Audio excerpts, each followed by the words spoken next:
When Barron Trump walked into a high-end restaurant, he didn't expect his MAGA hat to spark a public showdown. What happened next not only shocked the manager, but left an entire city talking. It was a sunny afternoon in Los Angeles, the kind that tempts you to slow down and savor the day.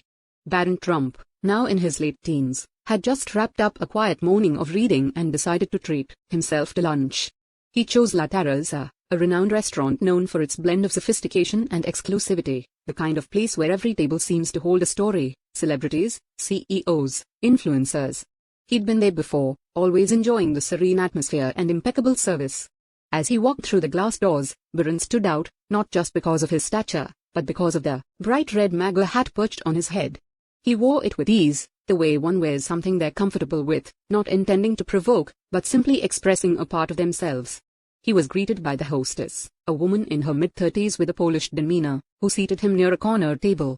The restaurant wasn't crowded. A few diners sipped their wine and exchanged muted conversations. Barron opened the menu, his expression calm as he scanned for his favorite dish. He didn't notice the glances at first.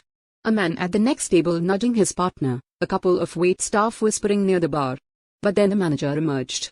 The man, mid-40s, sharp suit, sharp voice, walked briskly to Barron's table, his face tight with determination. "Excuse me," he said loud, enough to draw attention. "We have a policy against political apparel here.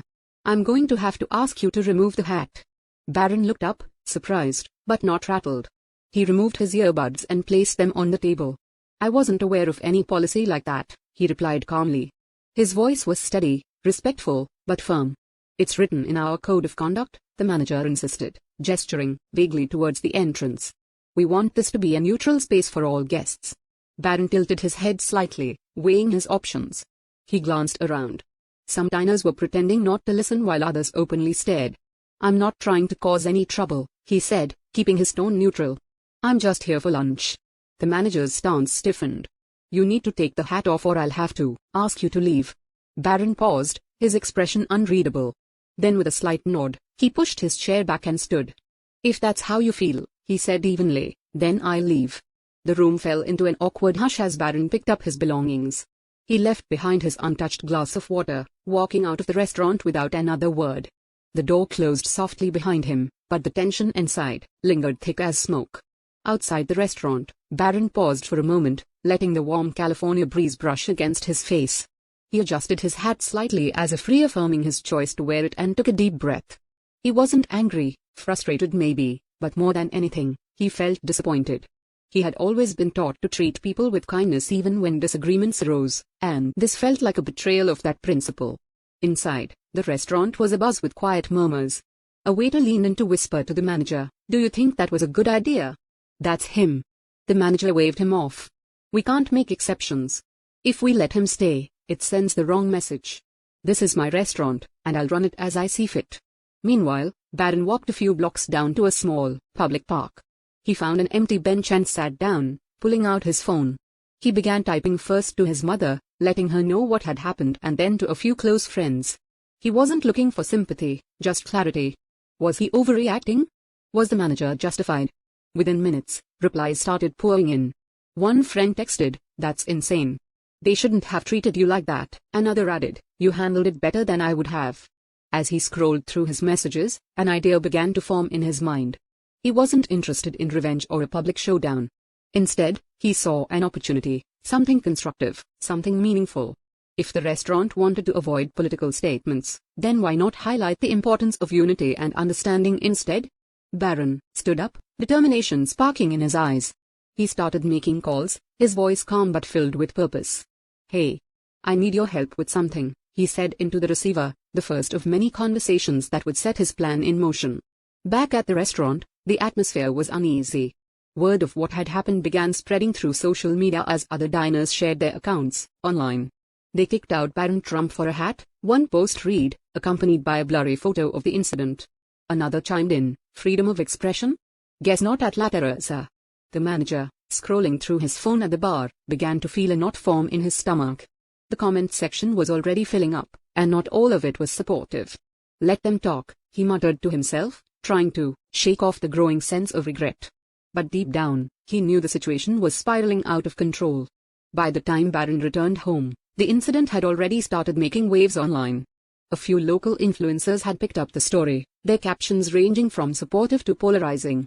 Barron glanced at the posts briefly, but didn't dwell on them. He wasn't interested in fueling drama or dividing people further. His focus was on doing something that could turn this negativity into a positive outcome. Sitting at his desk, Barron jotted down notes in a small leather-bound notebook. He thought about the interactions he'd had that day, not just with the manager, but with the people watching. The silent judgments, the curious stares. What could he do that would encourage dialogue, rather than conflict? He wanted to challenge the divisiveness, but in a way that felt personal and impactful. The idea clicked almost out of nowhere: a public fundraiser. Not just any fundraiser, but one with a clear unifying message. He envisioned an event that would support underprivileged communities, particularly focusing on creating safe spaces for open conversation and understanding. He picked up his phone and made a call.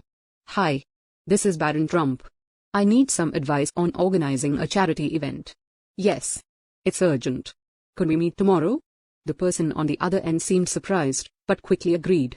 As the evening progressed, Barron's plan took shape. He drafted a proposal for the fundraiser, deciding to set it up right outside La Terraza.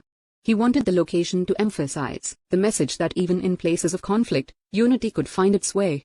A close friend agreed to help with logistics, and within hours, the wheels were in motion. Meanwhile, at the restaurant, the fallout was intensifying. The manager's decision was no longer a private matter. It had become a public debate. News outlets began reporting on the incident, quoting eyewitness accounts. Some articles painted Barron as a victim of intolerance, while others defended the restaurant's right to enforce its policies. The restaurant's social media pages were flooded with comments. Some users praised the manager for standing his ground, but others called for boycotts, arguing that the decision reeked of hypocrisy. One comment read, "So much for a neutral space. Kicking someone out isn't neutral. It's picking a side." The staff at La Terraza could feel the tension. Regular customers cancelled reservations, and the once bustling restaurant was noticeably quieter. The manager, who had initially felt confident about his stance, now found himself grappling with second thoughts. He told himself it would blow over, but deep down, he wasn't so sure. As night fell, Barron prepared for what was to come. He knew the fundraiser wouldn't erase the incident, but he hoped it could shift the focus towards something constructive. The world didn't need more shouting marches. It needed moments of connection even in the most unlikely circumstances. The following morning, the quiet block in front of La Terraza began to transform. Trucks unloaded equipment as volunteers set up tables, banners, and a small stage. Barron stood at the center of it all, overseeing the arrangements. The banner above the stage read in bold letters, "United we stand, building bridges, not walls." He'd reached out to several organizations that focused on community building, youth mentorship, and dialogue facilitation. The fundraiser wasn't just about raising money. It was about creating a space where people from different walks of life could come together. Food trucks, live music, and booths for local charities lined the sidewalk, turning what had been a source of conflict into a vibrant community event. By midday, the crowd started to gather. Families, young professionals, activists, and even a few familiar faces from social media showed up. Barron took the microphone to address the audience. His voice was steady, but filled with emotion. "Yesterday, I was asked to leave this restaurant because of a hat. That's okay. I respect their policies even if I don't agree with them. But what struck me wasn't just being turned away, it was the bigger picture. We've become so quick to judge each other, to take sides, to shut down conversations. That's not who we are. We can do better." The crowd erupted in applause, and Barron continued, "This event isn't about me, and it's not about them. It's about all of us finding ways to listen, to understand, and to come together. The funds we raise today will go toward programs that foster dialogue and inclusion. Thank you for being here and proving that unity is stronger than division." The applause was louder this time, and Barron stepped off the stage, shaking hands and thanking attendees personally. His calm demeanor and thoughtful words resonated deeply with those present, many of whom had come out of curiosity, but left feeling inspired. Inside La Terrace, the scene was quite different. The manager stood at the window watching the event unfold. He hadn't expected Barron to respond in this way, and it left him conflicted. Some of his staff had stepped outside to join the fundraiser, unable to resist the pull of the lively music and sense of camaraderie. One waiter, who had been there the day before, returned to the bar and said quietly, "You should go out there. Talk to him." The manager stiffened. "This isn't my fight." "Maybe not," the waiter replied, "but it's definitely your chance." The manager didn't respond, but his expression softened.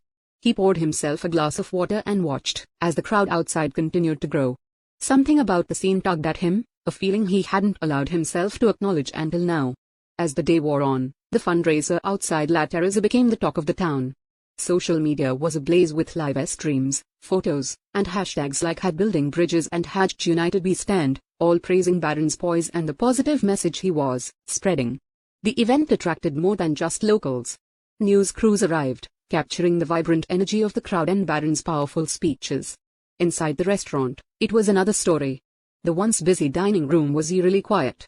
Tables that were typically reserved weeks in advance now sat empty, and the few patrons who did arrive seemed distracted, glancing outside at the fundraiser as if they were missing out on something meaningful.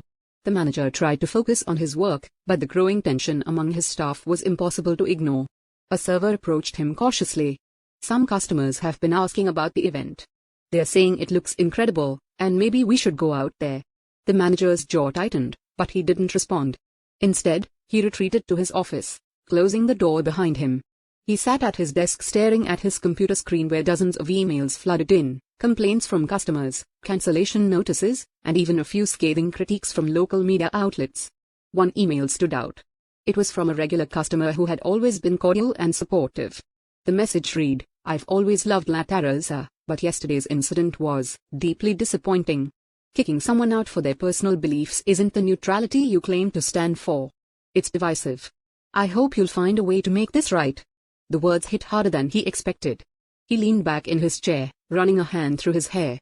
Was he wrong? Had his decision really been about neutrality, or was it about something else entirely, something he didn't want to admit to himself? Meanwhile, outside, the event had reached its peak. A local jazz band played on stage. Children laughed as they painted murals at an art booth, and donation boxes overflowed with contributions. Barron was everywhere, shaking hands, listening to people's stories, and even posing for selfies. He radiated a calm confidence, but it wasn't smug or performative. It was genuine, the kind of composure that comes from knowing you're doing something that truly matters. As the sun dipped lower, casting a warm glow over the scene, a buzz rippled through the crowd. People turned toward the restaurant doors where the manager had just stepped out. He hesitated on the steps, adjusting his time nervously before making his way toward Barron. The crowd parted slightly, their chatter fading as they watched the two men approach each other. Barron saw him coming and offered a small, polite smile. He didn't flinch or step back. Instead, he extended his hand. The manager hesitated for a split second before taking it. "I'd like to talk," he said quietly. His voice almost drowned out by the noise around them. "Of course," Barron replied, gesturing toward a quieter spot near the edge of the event. They walked together, the crowd watching intently but respectfully giving them space. Barron and the manager stopped near the edge of the event where the music and chatter were softer, allowing them to speak freely. The manager's face, usually composed and commanding, now carried a hint of unease. He glanced at the crowd behind them, then back at Barron. "I need to start by saying I didn't handle yesterday well," the manager began, his voice low. "I thought I was doing what was best for my restaurant, for my staff, but I realize now that I made a mistake. I judged you, and I acted out of fear, not fairness." Barron listened intently, his expression calm but encouraging. "It takes courage to admit when you're wrong," he said after a moment. "Thank you for saying that." The manager exhaled as if a weight had been lifted. "Watching what you've done here today? It's humbling. You could have retaliated, turned this into a public attack on my business, but instead you created something positive. That's not something most people would do." Barron smiled faintly. "I don't think the world needs more anger or division. What happened yesterday could have just added to the noise, but I wanted to show that there's a better way." The manager nodded slowly. "You did, and I'd like to support what you're doing here. If there's a way for me or the restaurant to contribute, I'd be happy to." Barron considered this for a moment before responding. "I think the best way to contribute is to reflect on how we treat each other. Policies are important, but they should never come at the expense of kindness and understanding. Maybe La Terraza could host an event like this one, something that brings people together instead of pushing them apart." The manager blinked, clearly caught off guard by the suggestion, but then a small smile tugged at the corner of his mouth. "I think that's a great idea. Let's make it happen." They shook hands again, this time with genuine warmth. The crowd, sensing the resolution, began to applaud. It wasn't the kind of forced polite clapping one might expect. It was heartfelt, a sign that everyone recognized the significance of the moment.